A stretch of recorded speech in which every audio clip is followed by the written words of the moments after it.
Welcome to Therapeutic Intentions Podcast. My name is Stephanie Dingbaum. I am a mental health therapist, and I am so passionate about all things health and wellness, personal development, and empowering others to be their most authentic and best versions of themselves. Here at Therapeutic Intentions, we are all about having intentional and authentic conversations on whole body health, healing practices, mindset, and ways to uplevel your life so you can truly be the best version of you. If you are a woman, a mom, hope to someday be a mom, a healer, or just in a place where you want to start prioritizing yourself and your health, then this podcast is for you. I am so glad you're here. If you're ready, let's get to it.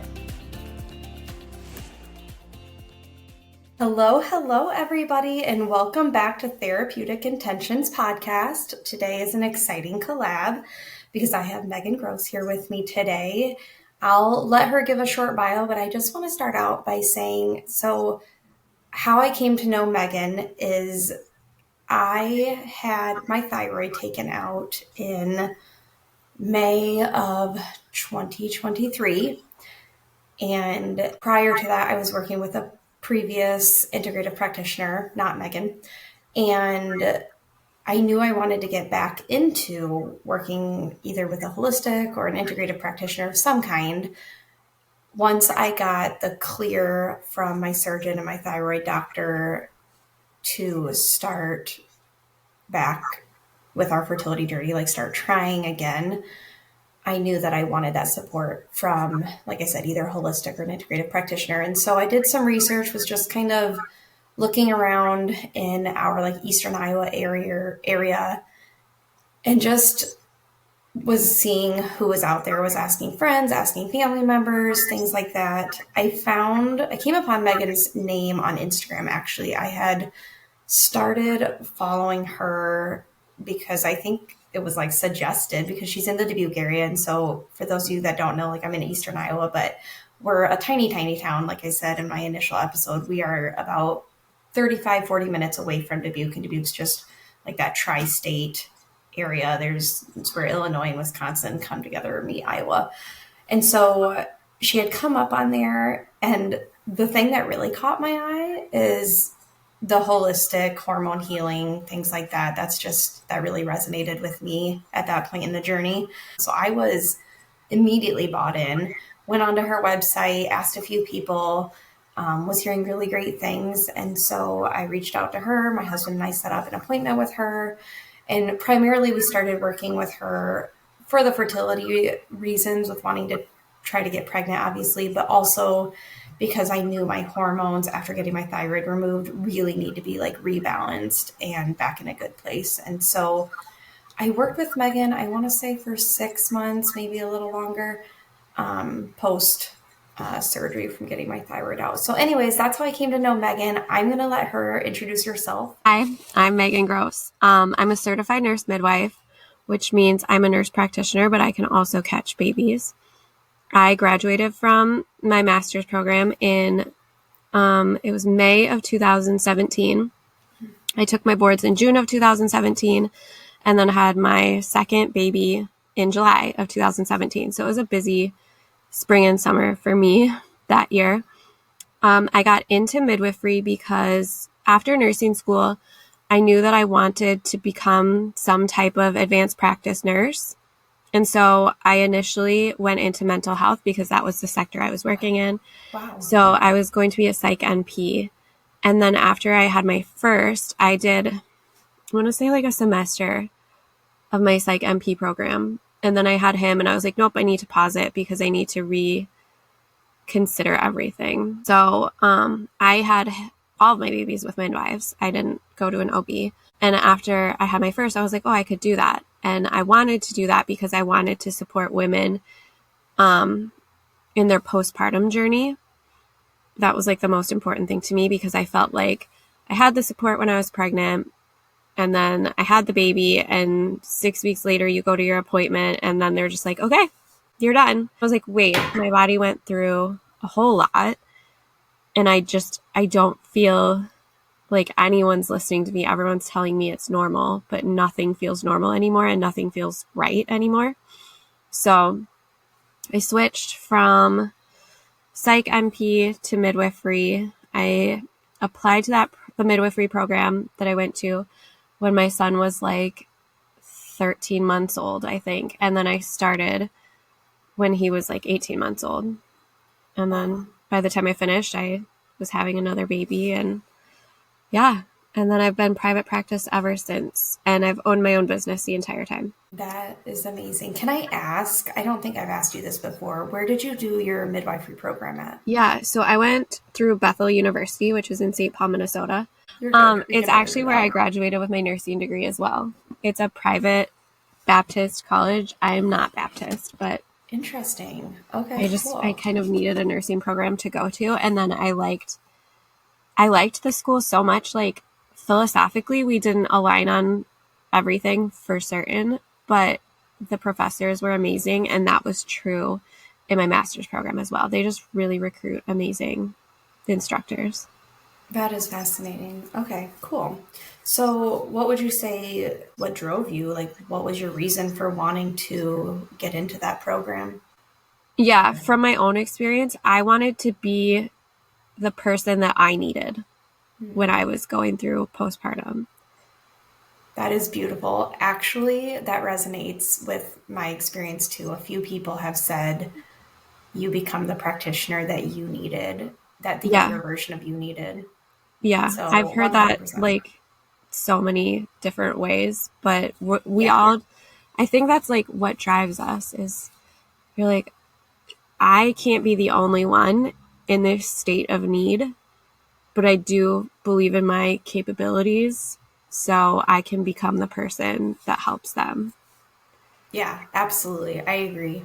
100%. That's fascinating to hear that from a different perspective. So, you're a midwife. Can you explain to me, because this is something early on in my journey that I didn't really understand, so I'm assuming a bunch of my listeners would like to know this as well, but what is the difference between being a midwife versus a doula? Okay, so a doula is basically like a patient advocate during birth. So they're there to provide physical and emotional support as well as be their voice. So a lot of times doulas will have interviews with their clients beforehand, and they will figure out like the definite do's and don'ts that they want in labor. And then if their patient is feeling a little bit stressed or unable to speak for themselves, their doula can kind of speak up for them. Whereas a midwife, and there's different types of midwives. I'm a certified nurse midwife, which means I'm a nurse practitioner. So I had to be a nurse first and then get my master's of science in nursing to become a midwife. And we had all sorts of extra hours of clinical so that we could do the baby stuff. There's also CPMs, which is certified professional midwives, and they just go through the route a little bit differently. A lot of times hospitals won't employ them, whereas certified nurse midwives are frequently employed by hospitals. But it doesn't make them less valid as midwives and less like safe. There are some licensing issues in different states, which is really frustrating because one of my best resources in practice were CPMs.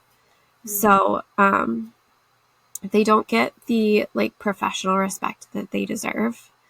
And then there's also lay midwives who are midwives that train like as apprentices. Okay, okay. Interesting. So yeah. That makes sense. So you said that you owned your own business, you did private practice. Can hmm you explain to my listeners, like, what did a typical session or typical day look like for you then? Um, so it kind of depended because throughout my time practicing, my career kind of evolved and changed just depending on like COVID definitely impacted my career as well as having more children. But doing private practice, I was doing all of my appointment booking, all of my marketing, which was terrible. And then all of the like calls to different places like the lab, the pharmacy, and then receiving phone calls from people. There was a while where I billed to insurance, but that was terrible. And I was also doing that while I was pregnant. It was probably the most stressful experience of my life, being pregnant and having morning sickness and also dealing with United Healthcare and credentialing. Yes, yes. It was terrible. So eventually I did stop billing to insurance just for my own sanity. And then a lot of times I could print off a super bill and people could be reimbursed that way. And Nice. sometimes they didn't get reimbursed that way, but insurance was prohibiting the way that I wanted to provide care to my patients. Yes. So Yeah. in order to provide care the way I wanted to, it was kind of a necessary breakup that had to happen. Absolutely. That's funny that you say that because I've heard that a lot recently with other practitioners from not even just in the physical health arena, but like PTs that Mm-hmm. have gone out on their own and don't want to deal with insurance anymore. I myself started with that mindset, and I definitely think right now I accept insurance, but like long term, I don't think it's in the cards for me. But the insurance world can really drive practitioners away because it's such a headache. It's And terrible. yeah, And it it can be. is, they also don't reimburse. So, like, you pay $1 million trillion to your insurance, and then they reimburse us like a small percentage of that. And then in Iowa, fun fact, this is just my little soapbox that I get annoyed about. But in Iowa, nurse practitioners get reimbursed 80% of what doctors get reimbursed. Yeah. Not from every insurance company, but from Yeah, like that's the standard. right. Whereas like I'm from Minnesota. So in Minnesota, it's equal. Oh, okay. I So that see. was frustrating to watch my friends like have a different Yeah. experience. But it's always been different, even from like when I was just a nurse in Iowa. Hmm. It's always been different here to other places. Interesting. Yeah. Huh. We can talk about the patriarchy and feminism Yeah. in that regards, but we don't need to today. No, I get it. That's just when you said that, it's like, oh my gosh, that's been like a reoccurring theme lately from other practitioners that I've talked to. And honestly, I don't think you have to always accept insurance as a private practice owner. I No. just think people believe they have to until you hear otherwise. You just believe you Well, have we're to. told basically, and then other practitioners tell us the same thing like, oh, you Yeah. won't have any patients if you don't take Yes. insurance. Hmm. And I'm like, well, then that's, I mean, I won't have my mental health if I continue taking insurance. So Yeah, we need to focus on what's most important here. absolutely. I am the same. And I just told myself in the beginning, well, my ideal clients will be willing to pay. So Yeah, that's just what it exactly. comes That's what down I to. said too. So I mentioned earlier, I primarily came to you obviously for the fertility side of things, but also for that hormone, like wanting to balance out my hormones post surgery after getting my thyroid taken out. I feel like this could be the entire episode, but I really want my listeners to learn more about this because this was a game changer in my life, both with you and the integrative practitioner that I worked with prior to working with you. And I know this is a big part of what you do in general. So, can you share with listeners what's your knowledge about balancing hormones naturally? I know that's like a huge umbrella term, and there's a lot of different rabbit holes you can go down under that. But can you just share some knowledge about that with listeners? Because balancing hormones naturally, I feel in the rural parts of the country are like it's like a new thing. It Hmm. seems like it Yeah. almost like a foreign term to some people. Okay. So I guess the reason why I started being interested in hormones in the first place is because I'm a nerd. And when all of my classmates were doing their capstone projects on like labor support and like doula's effective, like that kind of thing, I was doing like, is it effective and necessary to check for thyroid autoantibodies in pregnancy to rule out problems later on in the pregnancy and postpartum period. So like really dry, probably like when I gave my presentation, I feel like my classmates were like, oh my God, this is so boring. But I just love like the nitty gritty, like why do we run the way we do kind of details. Yeah. And endocrinology was always my favorite in nursing school and then also in midwifery school, like those little like picky uni details about why our body runs the way it does. I've always just been a hormone nerd. And then that just kind of like blossomed naturally. Like I felt like I gained a lot of knowledge about thyroid health because of all of my research that I did in school. And then with hormones, they all balance on an axis. So there's like, it's called the hypothalamic pituitary axis, adrenal axis. So all of our hormones come from a couple different places within our body. And if one is out of balance, then the rest go out of balance. So like you with having your thyroid removed, that completely out of balance. So then we needed to work to make sure everything else was in balance. And that can be like, there's always a root cause of why your hormones go out of balance, but you don't always know why it's happening or which group started it. Was it the thyroid? Was it your blood glucose problem? Was it your sex hormones? Was it your stress hormones? And a lot of times it's a combination. Or if you balance one set, then the rest will kind of start to even out. So sex hormones, like as a midwife, it makes sense that that's like when people say they want to balance their hormones, that's kind of like what they think they're going to come to me to start balancing. But sometimes that's, though you might have the symptoms of your sex hormones being imbalanced, it might be something else, like your adrenals, your stress hormones are completely out of whack. And like in this, the year of our Lord 2024, whose stress hormones aren't out of whack? Right. It's very hard to find that person. And like, as hard as we work on keeping that at bay, it's a stressful time to be alive. Yeah. Absolutely. Especially post 2020. Yeah. Yep. I would agree. And with what you said about I thought even before you with the previous practitioner I was working with, I thought, oh, I'm working with you to balance my thyroid hormones. And then, it's like the chicken and the egg thing, like what you were saying, you don't know what comes first, what caused what. And so then it turned out we were focusing on my gut health and my adrenal glands. And that was not even I know everything's connected in the body, but I didn't even think that's the direction we were going to go. But it just makes complete sense now that I know what I know. Yeah, I kind of think of it as like a circular problem. Like it's this spinning wheel of problem, and you just have to like take a bite out of it to get like a foothold into the problem. And then once you're in there, then you can explore like the root cause of why it's spinning. So like starting to work with someone can be that bite into the problem. Yeah. But usually it's going to open up a world. It's like Pandora's box. You're like, oh crap, I didn't realize it was this bad.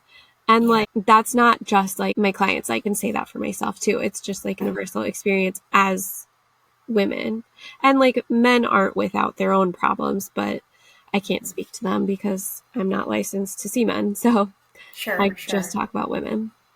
Yeah. And I do want to say for those listeners that aren't as familiar with like the holistic and integrative health world, when you're going to work with, whether it be a midwife or an integrative practitioner or anybody in that arena, it's not a quick fix. Like you have to understand going into this that when you're trying to uncover the root cause of your hormone issues, it's not going to be a quick fix because we're talking environmental toxins, like things that are already in our body, our mental emotional state, and how all of that impacts our hormones. Yep. And so I just want people to understand that because that was a hard pill for me to swallow initially. And my fertility journey was like, well, I just had to be okay with the fact that even though we were going into, I think at the time it was year 2 or 3 of trying, it was like, well, this isn't going to happen overnight for me, but it's ultimately better for my body that I go this route. Right. It's kind of a hard pill to swallow for some people. That's something that I always warn every patient. Like, it's not going to be like tomorrow. It's not going to be next week. It might take 6 months. It might take a year before you're starting to see improvements. Like you should see improvements along the way, but to get to where you want to be, it's a long process and it's work. It's not, I can't fix people. They have to fix themselves.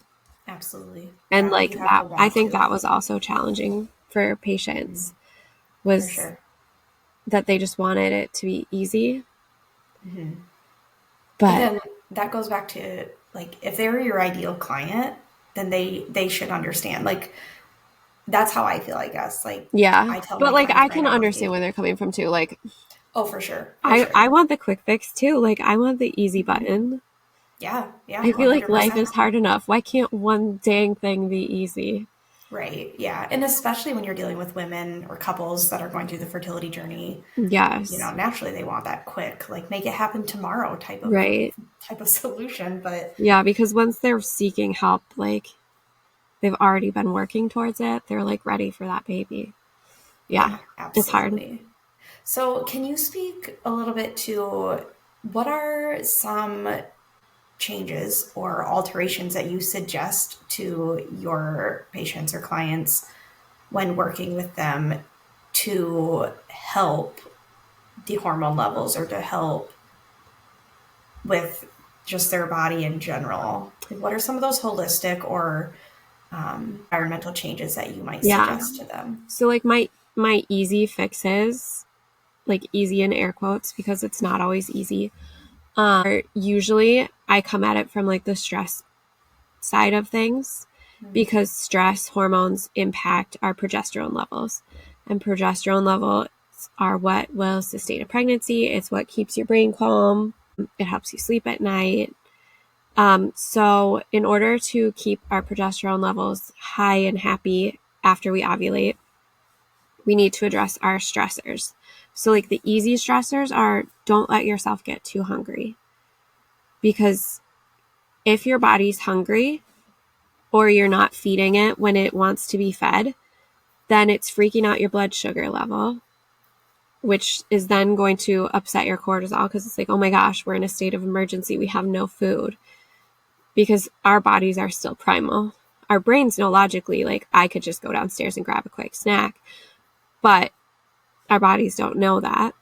So that will cause a stress response. And then that stress response is going to negatively impact our sex hormone levels. And it's like the easiest thing, like just have a snack. And then when you're having a snack, have a snack that keeps your blood sugars balanced. So make sure you're having like a complex carb with a fat and a protein. That looks different for everyone for what their bodies tolerate and everything. But Right. like my personal favorite snack is like a scoop of cottage cheese with grapes because then you hit everything. You get the fat, the carb, and the protein. So that's just one thing. Also, like try to sleep better.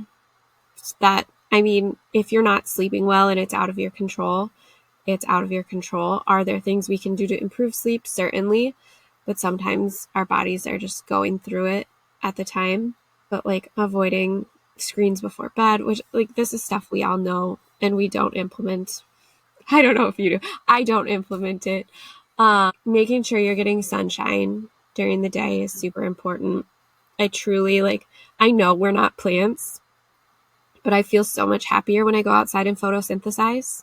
And I saw Yes. you post on Instagram yesterday that you were sitting outside, and I was like, yes, girl, get it. Yes. Get that sunshine. Hmm. Grow your leaves. Yeah. I just think it's like imperative for humans, and as evidenced by seasonal affective disorder, like January and Yes. February sucks, Yeah. especially where we live. Yeah. I mean, literally, like the posts in the last week on social media about like coming out of winter hibernation, and all of a sudden my mood is like 10 times Yeah, better. Yeah. it's That's because it's real. yeah, Sunlight really does help you. it's so real. We need to photosynthesize. Yes. And like you can look up dude bros like Andrew Huberman, and they say the same stuff. And he's actually like a neuroscientist that studies the eyeball, so he knows how important sunshine is on how it affects the brain. Hmm. If you want to get really nerdy, you can listen to his stuff about that. But he's kind of a dude bro, so if you're not into That's dude bros, fascinating. you can That's skip him. cool. Just trust me. So, just a lot of those natural things that we know, but maybe we're not intentional about Right. in our lives are some of the questions that you make to Yeah. clients. And like, okay, this is another one, and this is controversial, and people are going to hate me for saying this, but let's stop like watching the murder mystery documentaries, Preach. especially before bed. Like, that is Hmm. spiking your cortisol levels. Like, or listening to podcasts. People are addicted to that kind of like adrenaline hit, Hmm. but it's like not good for you. And it's I always love women that. too. Yeah, I'm glad you're saying that. It is an unpopular opinion, but I am always telling clients, like, your mind, your brain does not know the difference between living it or watching it or Right. listening to it. So to your brain, that is happening to you. So you are sitting there, you might feel calm, but you're probably in fight or flight. Right. And same with So, thriller books. Like, I'm mm-hmm, sorry, Gillian Flynn, you're not helping our cortisol levels. mm-hmm, mm-hmm. And I like, mean, there's a time and a place, but not, especially not right before bed. no. Yeah. Or not if you're like having a stressy day. Mm-hmm. Like, the last thing you should do to unwind is to read a thriller book or like watch a show about murders or listen to a podcast. Like, mm-mm. I always thought it was ironic how was it Dateline, Nightline, whatever it's called, was always on like right before we would go to bed as Right. kids. Like now as an adult, that just makes no sense to me No. because the house is dark and you're Yeah. typically, you And know, like, it's always a sleepy town in Iowa, isn't yeah, it? oh yeah, It's yep. It's always always that in rural Iowa. town. Like, Yeah, why Iowa? Come on, people. funny, funny. No, that's a good point though. And some of those natural things, I think we forget how much they can impact our health and our Yeah, wellness. for I sure. mean, And like, we live on autopilot yeah. for so much of our lives that like we don't stop and like consider the impacts of what we do. Mm-hmm. And then for moms too, like, it's so easy to overschedule your life and just feel frantic at all times that you have to be mindful, like, to take a step back and like prioritize, like, do we Mm-hmm. need to travel for every child for every sport, or is that negatively impacting both my mental health but also our family's like family health, because that's another Right. thing we have to manage as women. So that's like another thing. Am I super at that? No, because Right. I came from a huge city where like I didn't really do activities, but my husband came from a tiny town where he did every activity. So we're Mm. just trying to balance, like, nope, they don't have to do everything all the time, Right. because then we Absolutely. have no lives. Yeah. No, And that's a really good point. you eat less healthy dinners the more busy you are. There's a Right. And you're not direct around the table. correlation. You also suggested, like, when working with me, I know this was something we tackled, but besides just some of those natural things that people can be intentional about in their day, we also touched on environmental toxins in our homes. And can you touch a little bit on that and how you address that with clients? Yeah, so this admittedly isn't like my area of expertise. There's a lot Sure. of people that know a lot more about this, but like, my big things are, we're exposing ourselves to chemicals every day. So like, scents are really bad for keeping our hormones balanced. And like, people will get like those scent booster beads for their laundry and all of that stuff, but that negatively impacts our hormones. But it's also not great for like our pets and kids as well and their respiratory systems. So I try to choose either like things scented with essential oils or just not scented at all. My cleaning products, I go on the Environmental Working Group website and I Mm-hmm. choose cleaning products that have good ratings, like A or B. I won't go below a B. Other Same. than like, there's always an exception to the rule. And like, if someone's barfing, I'm going to use chlorine bleach Sure. Sure. because we don't need barf in our Yeah, lives. that app, the I think it's EWG app, Yeah, that's been super helpful for I me. love it. And then Yeah. I also, this is huge for me. And this goes for men and women. We put deodorant on an area on our body that is like a highway for our lymphatic drainage. So I like to choose only natural deodorants, and Yep. no, they're not antiperspirants, which means, yeah, you're a little bit sweatier, but it's just healthier. So I make my husband wear natural deodorant. I only wear natural deodorant. I bought my son natural deodorant. I didn't grow up that way. I grew up Same. with the certain dry, like, you won't sweat for a week deodorant, Yeah. you know?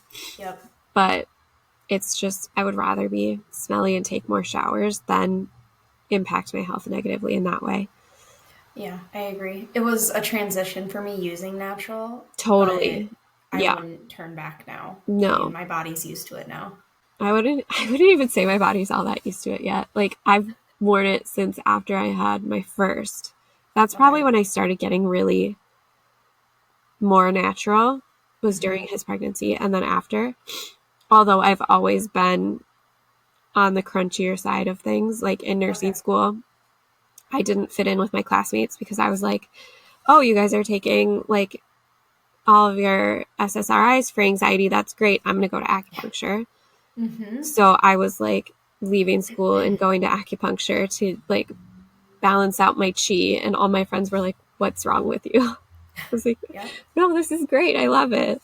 So I've always been kind of on that side of things. Absolutely. I am curious, because you do so much with hormones, are there specific hormone labs or specific hormone tests that were kind of like your go-to that you would run on patients or clients? I'm currently using one as my cup holder. I use the salivary hormone testing kits most of the time. I did get into using Dutch tests, which I think is like gold standard, but it's also kind of cost prohibitive. It's very expensive. I've heard that. $450 for that test. But it's so comprehensive too. It's so comprehensive. You really do learn so much out of it. Right. So if you're going to get it done, I would say gold standard is Dutch. A lot of times for fertility clients, I would do blood hormone testing, which isn't totally my favorite, but a lot of times we can get that covered by insurance. And I was just always trying to like make things more cost effective. And fertility care is such an expensive undertaking in people's lives. So yeah, I did everything, but I would say like my favorite would be Dutch testing. The next would be the salivary hormones. Although there's a lot of people that say that's just like nonsense. But then there's other company like Everlywell does salivary hormones too. So there is something to be said for it. You do have to know how to read and interpret them, which isn't my favorite thing about Everlywell. They kind of give you a brief overview, but they don't. I mean, and I think they do give you the opportunity to talk to someone if you want to. I can't remember, but yeah. So you really had to know, since they didn't necessarily give you like a detailed breakdown, you really had to know what you were looking at or what you were looking for. And that goes for everything. Okay. But like I said, I like to nerd out on little details. So that was part of 2020 was spent like deep diving into hormones. So. Well, and when I first started working with you, like you were the first practitioner that I started using tinctures with, started taking tinctures with. And that was kind of like, that opened a whole new door for me, I feel like. Yeah, I love tinctures. Yeah, and they're natural. They are, yeah. That about it. I love tinctures. Sometimes I'll use like homeopathics too, but I'm not trained in homeopathics, so it's just I have just very surface level like I'll take this because I have heartburn kind of thing, or this because I have a cough. But yeah, I like tinctures, especially for people who hate swallowing pills. Yes. You're a pill hater, right? Yeah, I have to take it with applesauce like a child. Yeah, I also really, really struggle with taking pills. And this is actually kind of ridiculous, but like when I would talk to patients about supplements and pills and stuff, I would start like, I could feel myself starting to gag because I just like, I hate swallowing pills. And I do it like every day for my supplements. Most of the time. There's some days that I just have to spit it out in the sink and give up though, because I'm like you, I'm a baby. I had a tongue tie for most of my life until I got it fixed when I was like 30 something. So yes. So learning to swallow properly it's still something I have to think about mindfully. With food and pills. Oh, so, that's fascinating. Okay. Yeah, that's another rabbit hole we could have a whole podcast on. Yeah. Well, and actually you mentioned homeopathic practices. I will have, it'll be probably in June. I'll have a collab on here with a homeopathic practitioner. I'm super excited about that. She's up in Prairie du Chien. Oh yeah. I've heard of her. We're so lucky with like the natural people we have around here. You do have to look for them, but then there is like quite a few options for as small and remote as we kind of are out here. Yeah, and I know you mentioned like you try to keep the cost down for patients. That's such a hard area. Like I personally feel like because of our journey, we got okay to do IVF, but at that point I was no longer on the school insurance because I had started my business, and it was like, well, I don't know, do I want to pay, I don't know, I think 30 or 35,000 for IVF, which it's not a guarantee that it's going to work the first time. People think it is, but it's not. I've had friends that have had to do, I don't know, like 6 rounds. Yeah. So it's not a guarantee. And then on top of that, I've seen friends go through the stress of IVF, like having to drive down to Iowa City how many times a month, and you have to go at certain times of your cycle. And it looked and sounded so stressful from the outside looking in.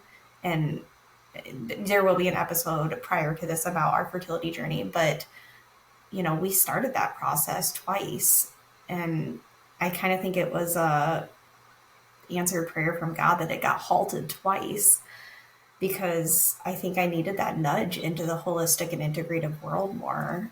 And yes, insurance doesn't cover things in this world. And yes, you might have to pay a little bit more for the testing and the labs and all the things, but I still feel like I'm saving money in the long run.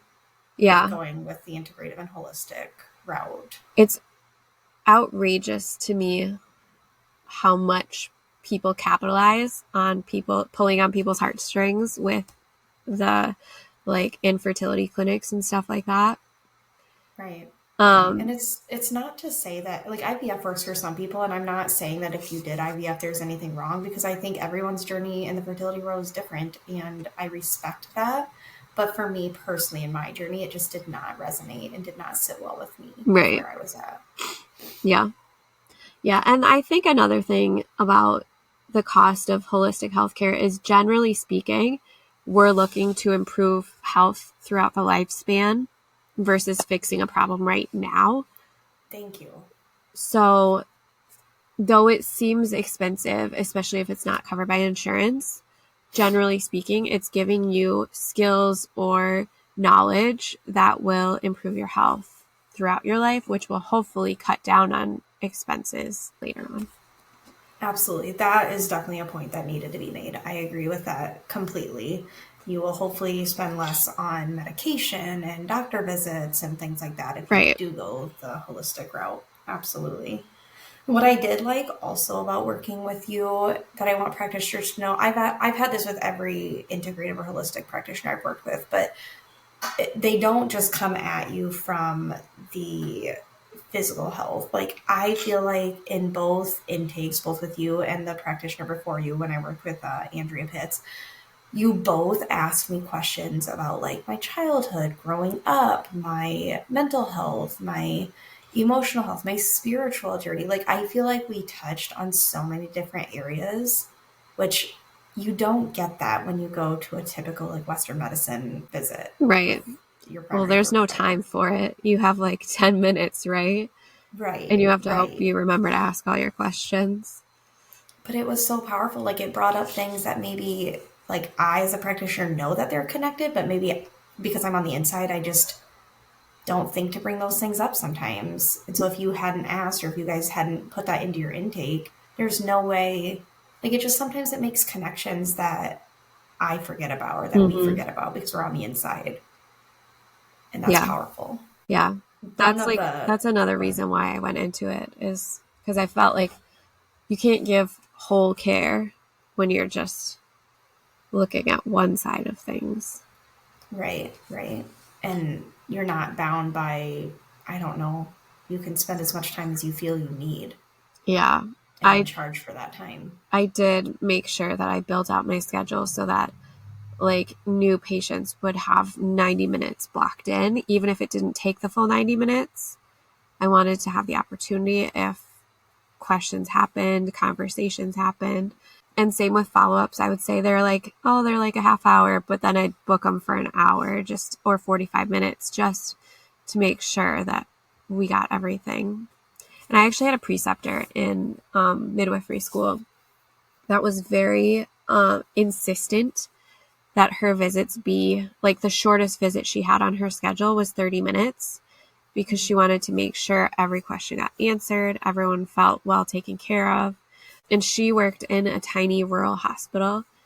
So she was able to kind of make that happen because it wasn't like a crazy bustling metropolitan hospital, but it was wonderful. And so throughout my journey through midwifery, I had good preceptors and I had bad preceptors, and I just used everything I liked and disliked about them to try to become the person that I wanted to be as my own practitioner.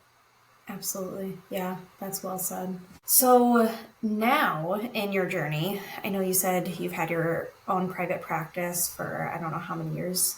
What was it? Now, what is it? It's 2024 now. And I started I guess I opened in 2018, so 6 years.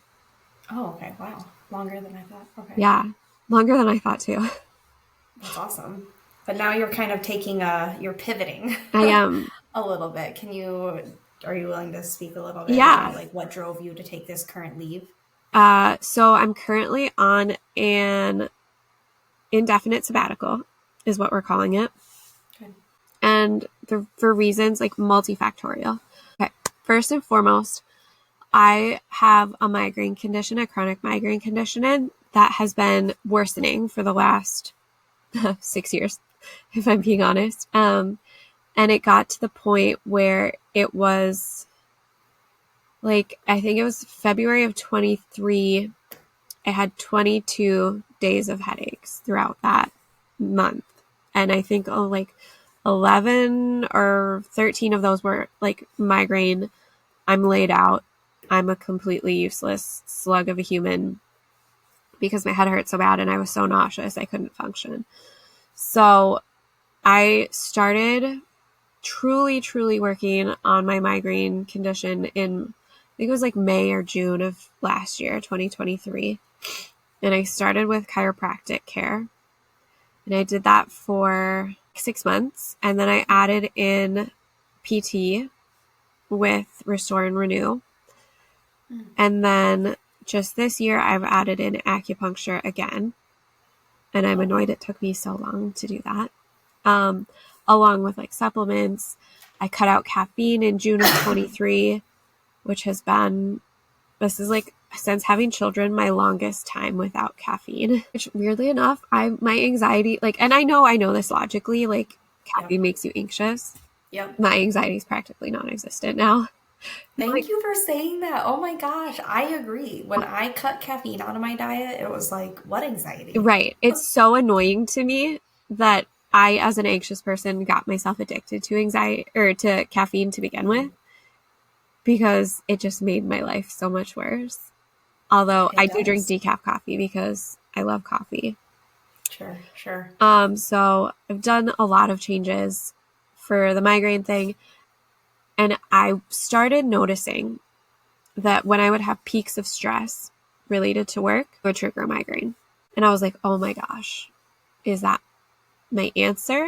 Like, is that what has, and then I like looked back and like this involved like working with my therapist to figure out like what is triggering this. Were you resistant at first when you had that, like, is this the answer? Then were you resistant? Like, no. So we talked pretty much, I've been doing therapy for over a year now, like weekly therapy. And pretty much the entire time there was a lot of like negative feelings towards my work. And she was like, perhaps we need to look into this. Perhaps you need to honor your feelings. And I was like, no. But then once I had one day where it was like, I was already toying with the idea of a sabbatical.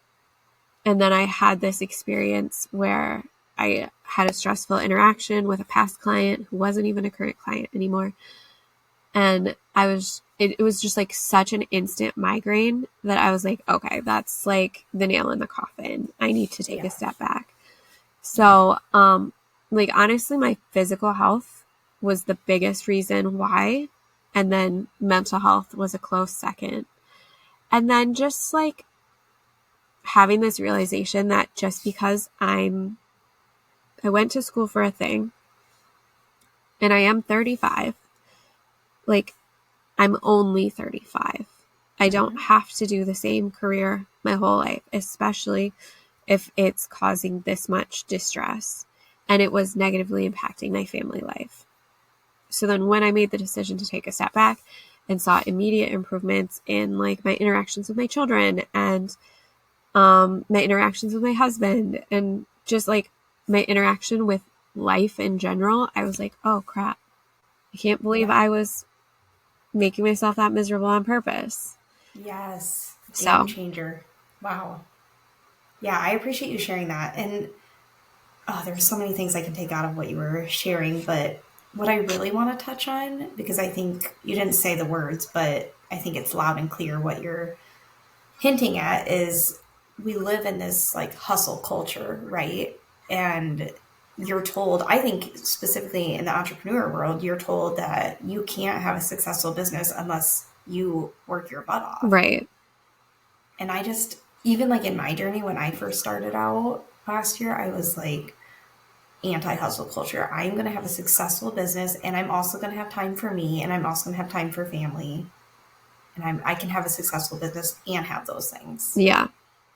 Yeah. And I don't feel people believe that though. No, I don't think they do either. I'm very anti-hustle. I am the tortoise. I've never been the hare. I've always been the tortoise. Beautiful. And like, honestly, if I don't win the race, whatever. Like, yep. I've got, at least I enjoyed the journey kind of thing. Yeah. So I definitely had like a total mental block towards, like I already said, the marketing. I hate the business ownership aspect of entrepreneurship. Like, I didn't go to school for that, nor did I ever have any interest in that. Sure. Nor did I have like the financials to pay for someone to do it for me.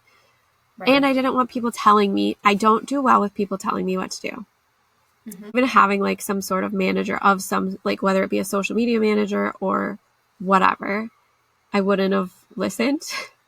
Right. So I just think my personality is kind of, I mean, I'm a difficult person when it comes to that kind of thing. And then also I want to enjoy my life. I don't want to be working 24/7. When I would have patients calling me at like 4:58 p.m., I'm like, you're joking. It is like, look at your clock. Then people would be like, well, I can't have an appointment at that time because I have to work. And I'm like, we have the same work hours. Yes. And I have the same clinic hours basically as like a doctor. Like, I can't be open at 7 p.m. on a Tuesday because like we've got baseball or, you know, whatever. So it was like, it's not the people that bothered me. It was like the expectations of people that really took it out of me. And like, they did expect me to be, they expected me to run like a medical clinic when it was just me. Right. Right. And I was unwilling to do that.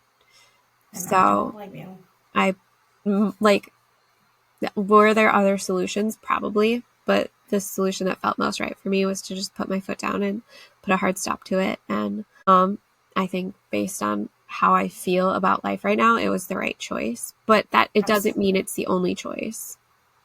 Sure. And I think that you can be successful while holding boundaries for yourself and your family in small business ownership. Do you know who does a really good job of this? And is kind of funny to follow is Amy O'Connell with Sprinkled Confections.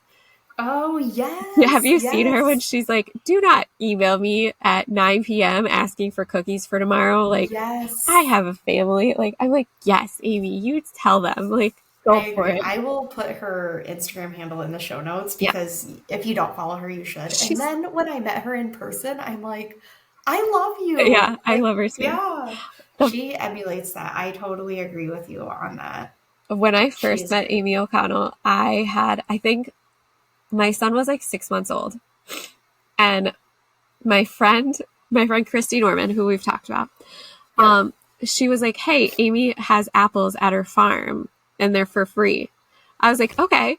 So I brought my husband and my son out on a Saturday to her farm. Like I had just messaged her on Facebook. I was like, hey, can I come get some apples? And she's like, sure. We've never met before. And I drive like all the way out to her farm. And my husband pulls into her driveway. He's like, wait, how do you know her? And I was like, I don't know her. I've never met her. He's like, what the heck? And yeah, we've been buddies ever since. That's awesome. She runs an amazing bakery in Holy Cross, and I didn't realize she'll sometimes offer gluten-free and dairy-free options if you ask. So that's a win for me. She's so good about it too. Like I have celiac disease. Okay. And I've had it since 2007. And she's one of the places where I trust her to make gluten-free food. And I've eaten several of her things and I've never gotten sick. Good to know. So, yeah, that's good to know. If you need something delicious. Oh, yeah. Is it good for you? Her location?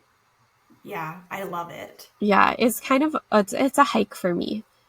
But, okay, sure. But it's like a little bit off the beaten path. Yeah, especially with the road work lately, but hopefully it'll be better once that improves. But yeah, it's such a cute place too. And you can like have birthday parties there. It's really cute. Mm-hmm. Oh, I've already I'm manifesting. I'm going to have my baby shower there. Like that's just going to happen. Yeah. So. Can I come? Yeah. 100%. I mean, you're a part of the fertility journey, so you have to come.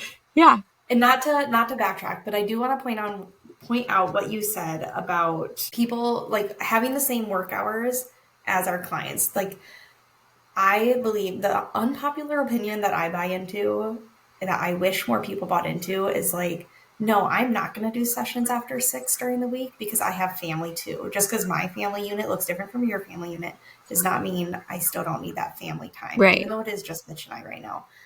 And I just think more people need to believe like you can take 2 hours of sick time to come and do a therapy appointment and then go back to work. Yeah.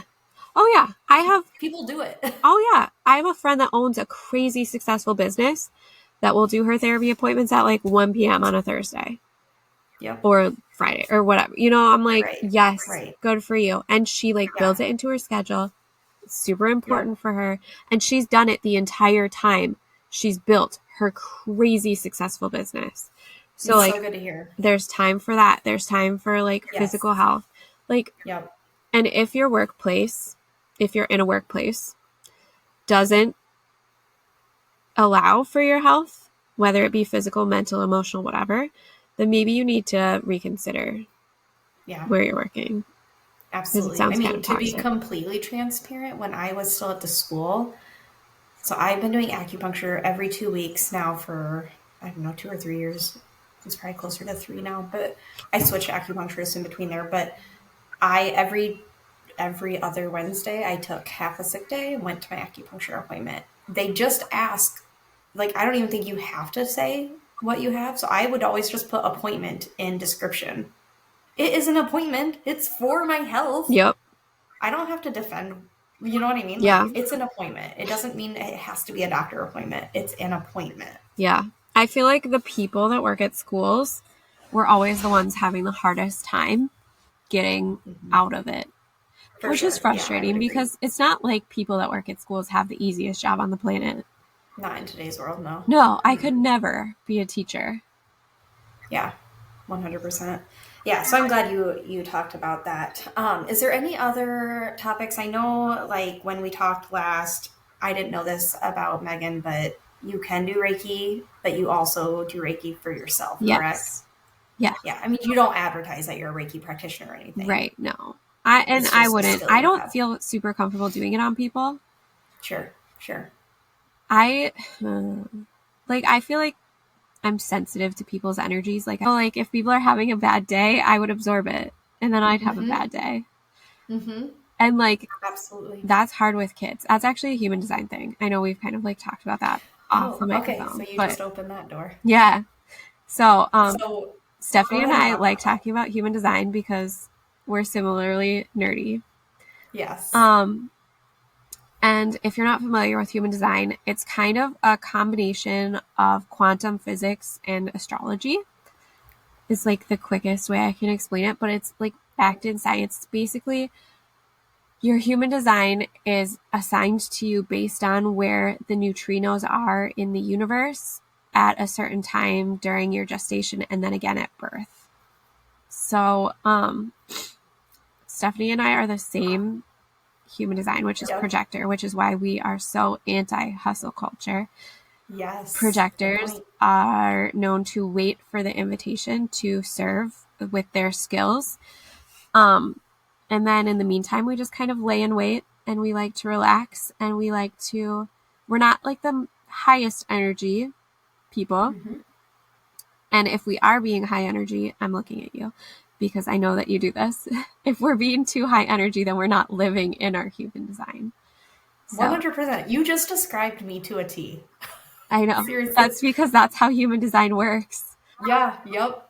So I will put this in the show notes, but there's multiple websites you can go on to take the human design. They call it like a test, but it's not. I mean, you just enter your date and time of birth.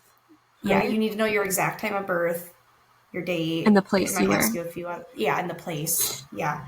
So I'll put a website on there, the one that I use, but there's so many out there. Like literally you can just Google human design test and you'll find one. And but the one I'm going to put, I know for sure is a credible one. I feel like most are though. Yeah.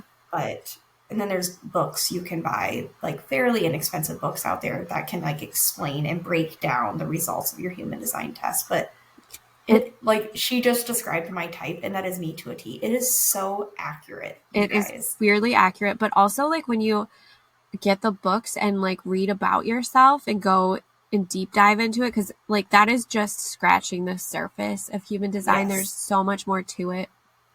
Yeah. But once you like read about yourself, it's like a very validating experience. It is. And it helped me realize things about myself too, like that I do better with botanical type medications than actual prescription type medications. My body just does not respond well to prescriptions. And like, I knew that my whole life, but I didn't know that there was like a reason why I was that way. So like if I'm feeling anxious, I can't take an anti-anxiety medication, but I can take like ashwagandha, reishi, or rhodiola or something like that. Or L-theanine. Like there's just, so yeah, I mean, this isn't health related, but it is health related because it does go back to like your stress response and how you interact with the world and stuff like that.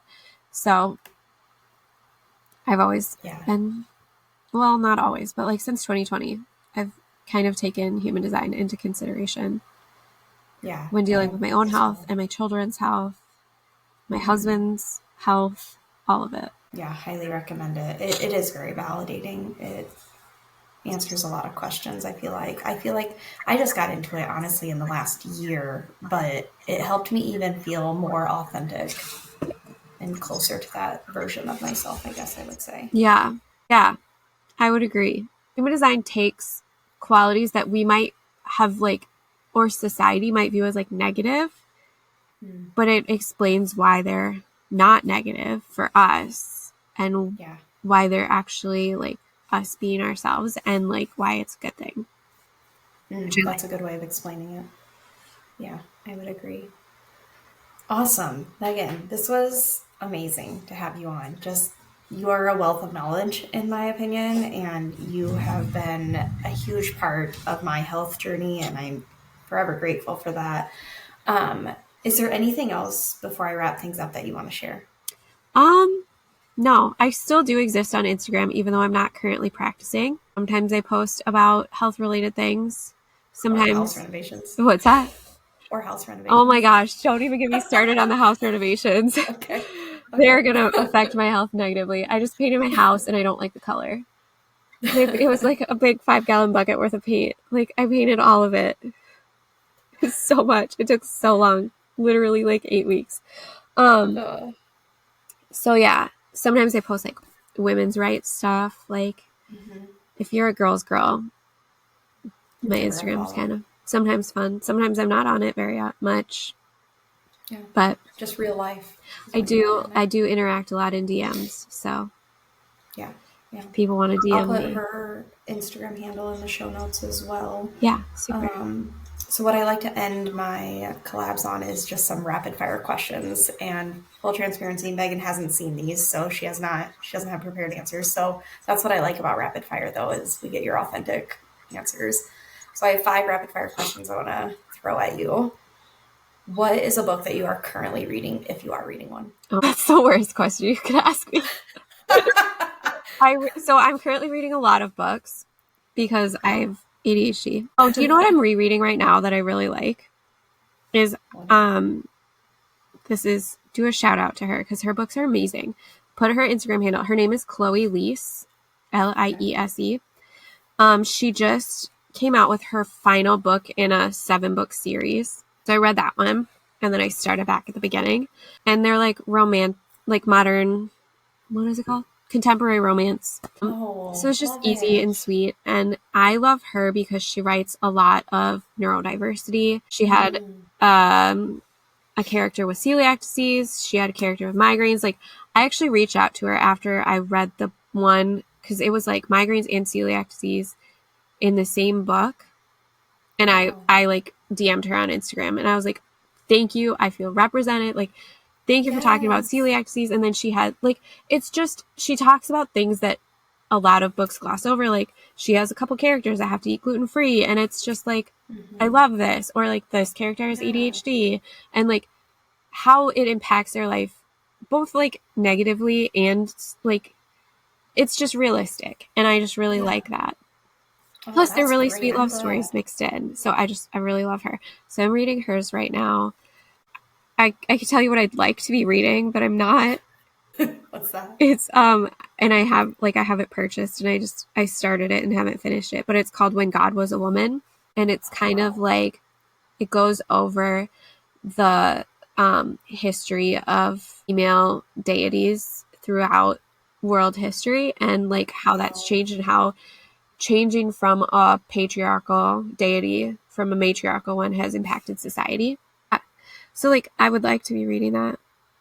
That is fascinating. I'm not. Okay. What is one thing that you can't live without besides your phone? One thing that I can't live without besides my phone. That is such an amazing question. I like comfy clothes.